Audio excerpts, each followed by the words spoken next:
ഈശോ മിശിഹായ്ക്ക് സ്തുതിയായിരിക്കട്ടെ.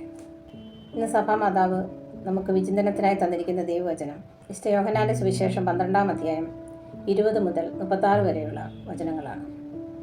മനുഷ്യപുത്രൻ്റെ മഹത്വീകരണത്തെക്കുറിച്ചാണ് ഇതിൽ പ്രതിപാദിക്കുന്നത്. ഗോതമ്പ് മണി നിലത്ത് വീണ് അഴിയുന്നില്ലെങ്കിൽ അത് അതേപടി ഇരിക്കും, അഴിയുന്നെങ്കിലോ വളരെയധികം ഫലം പുറപ്പെടുവിക്കും.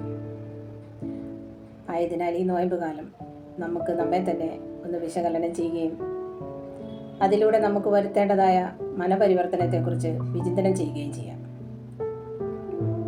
നമുക്ക് നമ്മെ തന്നെ എളിമപ്പെടുത്തി മറ്റുള്ളവർക്ക് നന്മ ചെയ്തുകൊണ്ട് ജീവിക്കാൻ വേണ്ട കൃപാവരത്തിനായി നമുക്ക് വേണ്ടി അവസാനത്തുള്ള രക്തം വരെ ചിന്തി സ്വയം ബലിയായ ക്രിസ്തുനാഥനോട് പ്രാർത്ഥിക്കാം. ഈ നോയമ്പ് കാലം ഉചിതനായ ക്രിസ്തു നമ്മെ എല്ലാവരെയും സമൃദ്ധമായി അനുഗ്രഹിക്കട്ടെ.